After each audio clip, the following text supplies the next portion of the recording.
শুভ সন্ধ্যা। কতটা শুভ জানেনই নিশ্চয়ই সবাই। কতগুলো কথা ভীষণ শেয়ার করতে ইচ্ছে করছিল। প্রথমে ভাবলাম লিখি, তারপর মনে হলো যে না, রেকর্ড করেই সেটা আমি আপলোড করি।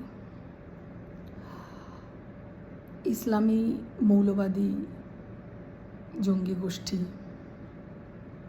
কাশ্মীরে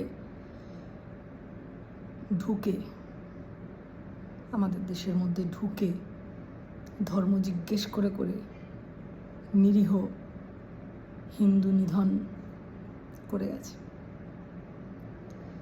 অত্যন্ত নক্কারজনক, ঘৃণ্য একটা ঘটনা। এটা বোধহয় বলার অপেক্ষা রাখে না। অনেকগুলো প্রশ্নও উঠে আসছে যে এই যে জঙ্গি, এরা তো আর 1 ঘন্টা গাড়ি চেপে এখানে চলে আসতে পারে না। এদেরকে আশ্রয় দিল কারা? লোকালসরা। এবং বর্ডার পার করে তারা অস্ত্র নিয়ে কীভাবে দেশের ভেতরে ঢুকে এসে এরকম একটা কাণ্ড ঘটালো? এরকম বহু প্রশ্ন উঠছে বিভিন্ন মহল থেকে। আসলে প্রত্যেকেই ভীষণ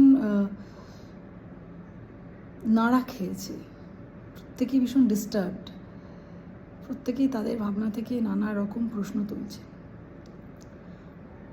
মাঝখান থেকে যে বিষয়টা আরও একটু মানুষদের বিরক্ত করছে, গুলিয়ে দিচ্ছে, সেই জায়গাটা নিয়ে আমার কথা বলা। অস্বীকার করার তো কোনো জায়গা নেই। এই যে সন্ত্রাসবাদের কোনো ধর্ম হয় না, সন্ত্রাসীদের কোনো ধর্ম হয় না, সন্ত্রাসবাদের কোনো ধর্ম হয় না। হ্যাঁ হয়। আজকে যারা আল্লাহর নাম করে হিন্দু নিধন করছে, নিজেদেরকে মুসলিম বলে তারা জানে, পরিচয় দেয় মুসলিম, তো সেটা স্বীকার করতে তো কোনো অসুবিধে নেই। ভারতবর্ষে কেন, বিশ্বের কোনো মুসলমানদের তো সেটা স্বীকার করতে অসুবিধা থাকার কথা নয় যে এই মৌলবাদী জনগোষ্ঠী যে নিজেকে ইসলাম ধর্মের অন্তর্গত বলছে। অ্যাজ এ মুসলমান একটা প্রশ্ন আমার থাকতেই পারে, যেটা থেকেওছে, যেটা আমি আমার পরিচিত মহলে, বিশেষ করে যারা মুসলমান নয়, হিন্দু, তাদের সাথে আমার এটা নিয়ে আলোচনা হয়েছে। তারা একমত হয়েছে যে আজকে এই যে জঙ্গি তৈরি হয়, যাদেরকে নিয়ে গিয়ে খুব ট্রেনিং দেওয়া হয়, যাদেরকে জেহাদ ঘোষণা করতে শেখানো হয়, জেহাদি হতে শেখানো হয়, তো তারা তো অনেক মাস্টার মাইন্ড। তারা নিশ্চয়ই জানেন কোরআনে কী আছে, ইসলামে কী আছে। তো আমার তো ভীষণ তাদের কাছ থেকে আমার জানতে ইচ্ছে করে যে আসলে তারা কোন ইসলাম দ্বারা অনুপ্রাণিত। কারণ কোরআন, যেটা ধর্মগ্রন্থ, মুসলমানরা খুব মান্যতা দিয়ে থাকেন, পবিত্রতম গ্রন্থ, যেটা আল্লাহর বাণী, সেখানে কোথাও তো এর উল্লেখ নেই যে একটা নিরীহ নিপাট মানুষকে মেরে তুমি তোমার ধর্মের আস্ফালন দেখাবে। আমি বহু জায়গায় এরকম উদ্ধৃত করে বলতে পারি যেখানে স্ট্রিক্টলি নিষেধ করা রয়েছে, যে জোর করে কাউকে ধর্মান্তরিত করা যায় না, বলপ্রয়োগ করে কারোর উপর বলপ্রয়োগ করে তাকে ধর্মের আওতায় আনা যায় না। তাহলে এই যারা মাস্টার মাইন্ড, যারা এই জঙ্গিগুলোকে তৈরি করেন, ট্রেনিং দেন, তারা কোন কোরআন পড়েছেন আমার জানা নেই। তারা এই যে জঙ্গিদেরকে পাঠিয়ে দিচ্ছেন, জেহাদ মানে তাদের কোনো ধারণা আছে? নিজের ভেতরকার যে শয়তান রয়েছে তার বিরুদ্ধে যুদ্ধ ঘোষণা করা। তো সেই শয়তানটা কি কোনো দৈত্য, কোনো অবয়ব? সেটা তো তার কূটবুদ্ধি, তার অশুভ চিন্তা, সেই চিন্তার বিরুদ্ধে যুদ্ধ ঘোষণা করা। সেটা তো তারা করে না। তারা গিয়ে যারা মুসলমান নন তাদেরকে মারছে না, জেহাদ হয়ে যাচ্ছে। এরা ইসলামের রক্ষাকর্তা। যে জঙ্গিগুলো ভারতে ঢুকে আজকে এই তাণ্ডব করে গেছে, ভারত সরকার যদি কালকে তাদের মানে তাদের পিছনে বন্দুকের নল ঢুকিয়ে দিয়ে ঝাঁঝরা করে দেয়, তারা নিজেদের রক্ষা করতে পারবে? তো যারা নিজেদের রক্ষা করতে পারে না, তারা চলেছে ইসলামকে রক্ষা করতে। তারা ইসলামের ধারক বাহক বলে নিজেদেরকে মনে করে। আমাদের মতন সাধারণ মানুষরা কী মনে করে সেটা বড় কথা নয়। এবং ওই তাদেরকে দেখেই আজকে ইসলামের সংজ্ঞা নির্ধারণ হয়। যাই হোক, এদেরকে নিয়ে তো কিছু বলার নেই। মৌলবাদ যেখানেই চরম আকার ধারণ করে, মানুষের ক্ষতির তৈরি করে, সেখানে পরিণতিটা কি হয় সেটা আমাদের সকলেরই জানা। এটা নিয়ে নতুন করে আর বলার কিছু নেই। কিন্তু আজকে একটা কথা উঠে আসছে, কথাটা সত্যি, যে মুসলমানদের হয়ে ডিফেন্ড করছে একদল হিন্দু। কিছু মুসলমান কথা বলছে, বাকিরা চুপচাপ। কেন? তাদেরকেও তো বলতে হবে তাদের কথা। তারা কোন ইসলাম মেনে চলে, তারা তাদের গ্রন্থে কি পড়ছে, তারা কি শিখেছে, সেটা তাদেরকে তো বলতে হবে। না বললে আজকে এই জঙ্গিরা যেভাবে ইসলামকে আজকে বিশ্বের সামনে তুলে ধরছে, সেটাই তো ইসলামের মুখ হয়ে দাঁড়াচ্ছে। একজন মুসলমান হয়ে আমার এগুলো শুনতে খারাপ লাগে।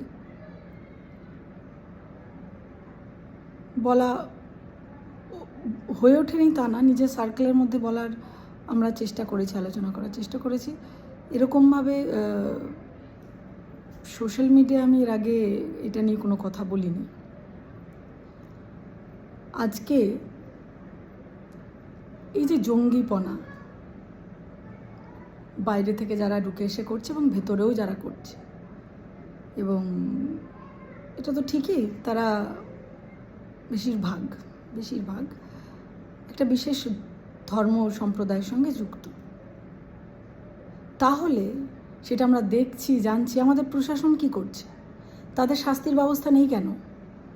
তাদের দৃষ্টান্তমূলক শাস্তির ব্যবস্থা নেই কেন? যেটা দেখে আর 5টা জঙ্গির বা জঙ্গি হতে যাওয়া যাদের ইচ্ছে জাগছে মনে, যারা ইসলামকে রক্ষা করতে যাচ্ছে, তাদের মনের মধ্যে একটা ভয় তৈরি হবে। কেন তাদেরকে শেল্টার দেওয়া হচ্ছে? কারণ এদেরকে শেল্টার দিলে সেটাকে কাজে লাগানো যাবে, বিভাজন তৈরি করা যাবে।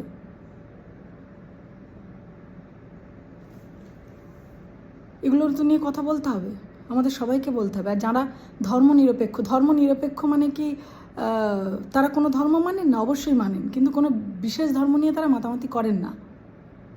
তাদেরকে গালিগালাজ করা হচ্ছে। আমি আমার পরিচিত অনেককেই দেখছি, তারা কীরকম একেবারে ভেঙে পড়ছেন। মুসলমান নয়, হিন্দুই, আক্রমণ তাদের উপর করা হচ্ছে। কি করবে তারা? আজকে একদল জঙ্গি, ধর্মান্ধ, ধর্মের বোধ যাদের নেই, অথচ তারা নিজেদের ধর্মের একেবারে সেনা, ধর্মরক্ষার সেনানী বলে যারা আজকে এই আক্রমণটা করছে, নিরীহ হিন্দুদেরকে AK-47 গুলিতে ঝাঁঝরা করে দিয়ে চলে যাচ্ছে, তাদের সাথে সেই লোকগুলোর পার্থক্য কোথায়? যারা তাদের বাক্যবাণে এই নিরীহ মানুষগুলোকে ঝাঁঝরা করছে। ইসলামিক মৌলবাদী জঙ্গি গোষ্ঠী একটা কাণ্ড ঘটিয়েছে বলে ভারতবর্ষে থাকা মুসলমান বা তাদের পাশে থাকা হিন্দুদের উপর আক্রমণ চলে আসবে? যে ধরনের ন্যারেটিভ, যে ধরনের কথাবার্তা ছড়াচ্ছে, সেটা ওই AK-47 ঝাঁঝরা হওয়ার থেকে কিছু কম না। যারা AK-47 গুলিতে ঝাঁঝরা হয়ে মরে যাচ্ছেন, তাদের তো ওই মুহূর্তেই শেষ। আর বাকিদের প্রতিনিয়ত প্রত্যেক দিন ঝাঁঝরা হয়ে চলতে হচ্ছে। দ্বিজাতি তত্ত্বের ভিত্তিতে দেশ ভাগ হয়েছিল, ধর্মের ভিত্তিতে যারা দেশ চেয়েছিল তারা চলে গেছেন, যারা এখানে রয়েছেন তারা এই দেশটাকে চেয়েছেন, এটা তাদের দেশ। এটার জন্য বারবার প্রমাণ করতে কেউ বদ্ধপরিকর নয়। এটা মানতে হবে, এটা মেনে নিতে হবে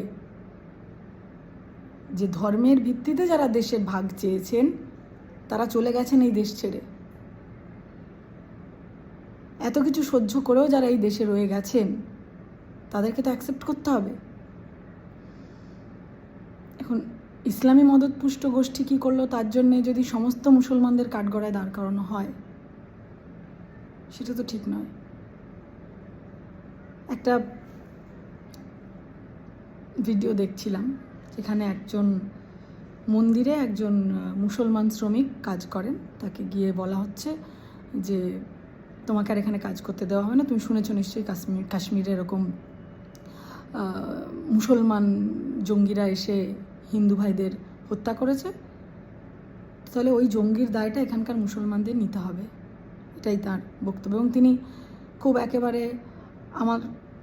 আপনার মতন তুচ্ছ মানুষ নয়, তিনি একজন বিশিষ্ট লয়ার এবং আমি তাকে ফলোও করি, তার কথাবার্তা আমার বেশ ভাল লাগতো। তো এই পরিপ্রেক্ষিতে এসে আজকে যদি আপনি একটা গরিবের রুজি ছিনিয়ে নেন, কারণ সেও মুসলমান বলে, আর আরও একজন যে এটার বিরুদ্ধে প্রতিবাদ করছে তাকে যদি গালিগালাজ করান, পার্থক্য কিছু থাকছে না। আর মুসলমান ধর্মাবলম্বী ভাই বোন বন্ধু আমার যারা রয়েছেন তারা বোধহয় বুঝতে পারছেন আমি কি বলতে চাইছি, আমার বোধহয় সব গুলিয়ে যাচ্ছে, আমি ঘেঁটে ফেলছি। আজকে মুসলমানরা পিছিয়ে রয়েছে। ভারতবর্ষে আমি ছেড়ে দিলাম, পশ্চিমবাংলার কথাই বলছি, যে বাংলায় আমি বাস করি। তারা পিছিয়ে রয়েছে শিক্ষা দীক্ষায়, সংস্কৃতিতে। তাদেরকে মূলধারায় ফেরানোর চেষ্টা সরকারের দায়িত্ব রয়েছে, তাদের নিজেদেরও সেই দায়িত্বটা রয়েছে, এগিয়ে আসতে হবে। সবাই হাতে ধরে কিছু করিয়ে দেবে না। আর যারা এই কাজ নেই, কর্ম নেই, ধর্মকে রক্ষা করতে গিয়ে দাঙ্গা গুন্ডাবাজি করছে, তাদেরকেও শাস্তি দিতে হবে, নাকি তাদের শেল্টার দিতে হবে? বাকি সমস্ত মুসলমানদেরকেও আমি বলছি যে তাদের পাশ থেকেও সরে আসতে হবে। মুসলমান মানে জাত ভাই, তাদের অকাজ অন্যায়, সেটাকে আমি বলছি না যে সবাই সেটা করেন, কিন্তু অনেকেই করেন, আমি জানি করেন। সেটা করা যাবে না। যে অন্যায় করছে তার অন্যায়টাকে আঙুল তুলে দেখাতে হবে, তার পাশ থেকে সরে আসতে হবে, এবং সরকারকেও তাকে যথোপযুক্ত শাস্তির ব্যবস্থা করতে হবে। এই ধর্মের নাম করে যে ভাড়ামিটা, সেটা কিন্তু বন্ধ করতে হবে।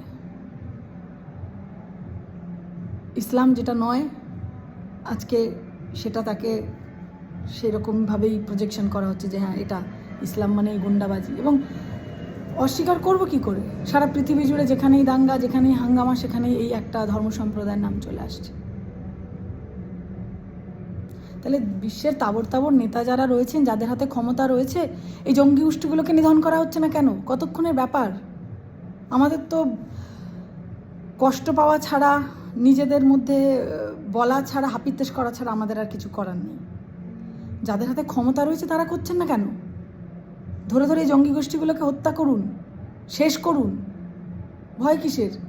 চাপটা কোথায়? নাকি এইগুলোকে জারিয়ে রাখতে হবে যাতে করে এর সঙ্গে আরও কিছু কিছু ব্যবসা যেগুলো জুড়ে রয়েছে সেগুলোকে চালিয়ে দেওয়া যায়?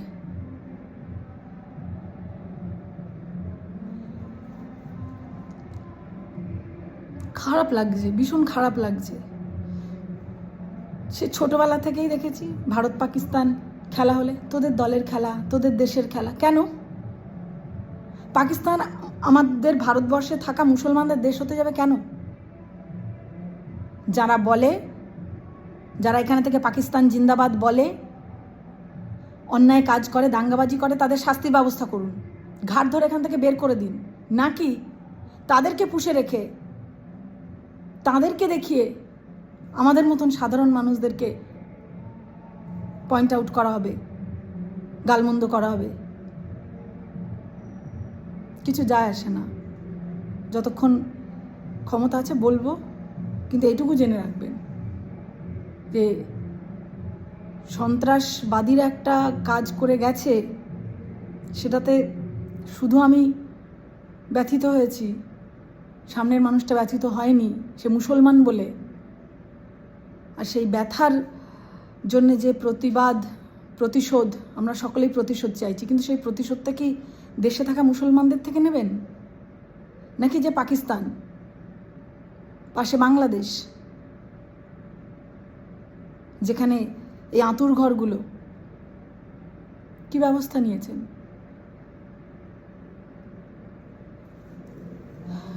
সংবাদ মাধ্যমগুলোতে চেঁচিয়ে চেঁচিয়ে অ্যাঙ্কাররা বলছেন যে সেকুলার হলে দেশ থেকে বেরিয়ে যান। কেন? হ্যাঁ, এই একটা সুযোগে কি এক হওয়া যায় না? আমরা এক হতে পারি না? যারা অন্যায় করবে তাদের ঘাট ধরে বের করে দিতে হবে, যারা ভারতবর্ষে থেকে পাকিস্তান জিন্দাবাদ বলবে তাদের ঘাট ধরে বের করে দিতে হবে, যারা ভারতের থেকে ভারতে খেয়ে অন্য দেশের প্রতি তাদের ব্যথা বেদনা জানাবে তারা দেশ ছেড়ে চলে যাবে। তাহলে যখন বলবেন, যখন গাল দেবেন, মেনশন করে দেবেন, কথাবার্তার মধ্যে দিয়ে প্রকাশ পায়।